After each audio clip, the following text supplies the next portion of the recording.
বান্দা মনিবের কুদরতি পয়সা যখন বলে প্রভু আল্লাহ, জীবনে যত গুনাহ করেছি আল্লাহ, ভুল করেছি, আমার গুনাহগুলো ক্ষমা করে দাও, ভুল বুঝেছি আল্লাহ, আর গুনাহ করব না আল্লাহ, ক্ষমা করে দাও। আল্লাহ রব্বুল আলামিনের কাছে যখন এভাবে ক্ষমা চায়, আল্লাহর আরশের আজিম পর্যন্ত পৌঁছে যায়। আল্লাহ রব্বুল আলামিন ফেরেশতাদেরকে ডাক দিয়ে বলেন, ফেরেশতা, এই বান্দা বান্দিরা কি আমাকে দেখছে? কয় না, আপনাকে দেখে নাই। আপনার আমার বন্ধুকে দেখছে না, দেখে নাই। জান্নাত দেখছে না, দেখে নাই। জাহান্নাম দেখছে না, দেখে নাই। তাহলে কি চায়? ফেরেশতারা কয়, প্রভু গো, আপনি যে এক, আপনার বান্দা বিশ্বাস করেছে। বিশ্বনবী আপনার বন্ধু বান্দা বিশ্বাস করেছে, জান্নাত সত্য বান্দা বিশ্বাস করেছে, জাহান্নাম সত্য বান্দা বিশ্বাস করেছে। আল্লাহ, এই সমস্ত বিষয় বিশ্বাস করে আল্লাহ তুমি মনিবের দরবারে জাহান্নাম থেকে বান্দা মুক্তি চায়, জান্নাতের আশা করে তোমার বান্দাকে ক্ষমা করবেন।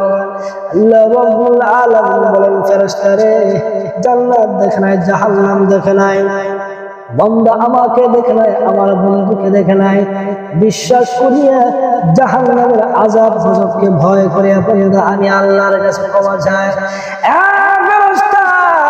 আমি আল্লাহ তোর রহমান, তোরা সাক্ষী রাখ, আমি আল্লাহ রাব্বুল আলামিন বান্দার জীবনের সমস্ত গুনাহগুলো আমি আল্লাহ রাব্বুল আলামিন ক্ষমা করে দিয়েছি। মুসলমান ভাইরা, আল্লাহ রাব্বুল আলামিনের কাছে তওবা করো, আল্লাহ সুবহানাহু ওয়া তাআলা তোমার গুনাহগুলো আল্লাহ ক্ষমা করে দিবেন।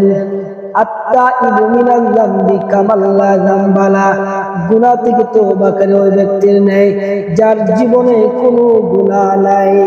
দরজওয়ানি তওবা করদান, দরজওয়ানি তওবা করদান, শিয়ায়ে পয়গম্বরি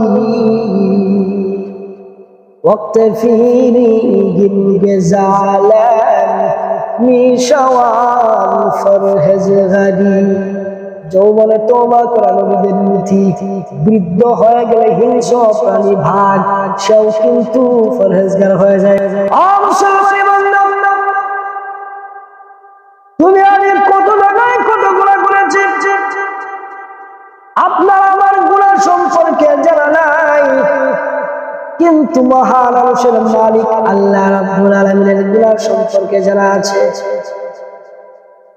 এই জন্য বেশি বেশি গুনাহর জন্য আল্লাহর কাছে তওবা করা।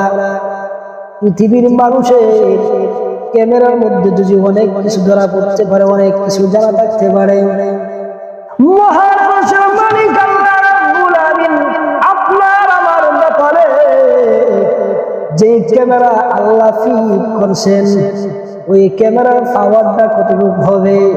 এই জন্য মুসলমান, পৃথিবীতে যাই কিছু করে আল্লাহ করি, আল্লাহ তাআলাকে রাজি খুশি করার জন্য করব। পৃথিবীতে হায়াতে নিম্ন সময়, একবেলা হায়াতের সংখ্যা কম।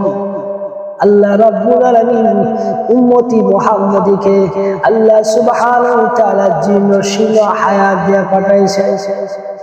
ও বন্ধু, কবর তোমার এমন একটা কবরটা তোমার এমন ঘর হবে, এমন জিন্দেগি শুরু হবে কবরে, যে জিন্দেগি শুরু আছে তো শেষ না, আবাদ আবাদ জিন্দেগি শুরু হবে, যে জিন্দেগি শুরু আছে তো শেষ হবে না, যে জিন্দেগি শুরু হয়েছে তো হয়েছে, আযাব হইতেছে তো হইতে আছে, জান্নাত বুক করতেছে করতে আছো, যারা জান্নাতি হয়ে যায় বুক করতেছে তো করতে আছে, যারা জাহান্নামী হয়ে যায় জাহান্নাম বুক তো করতে আছে। মুসলমান, এই জন্য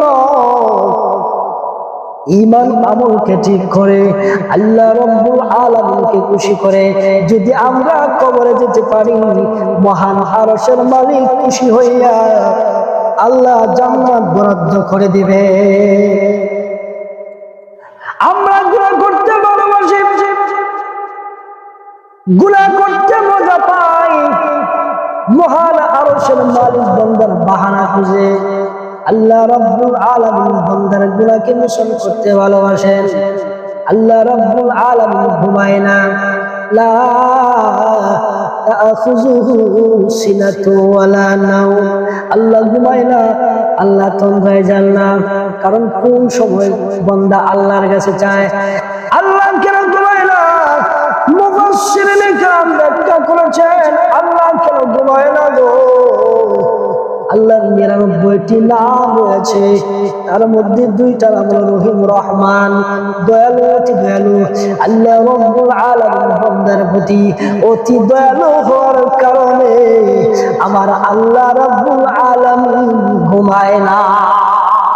কারণ কোন সময় বান্দা চায় আল্লাহ আমি গুনাহ নিয়ে হাজির হয়েছে, মাফ করে দাও।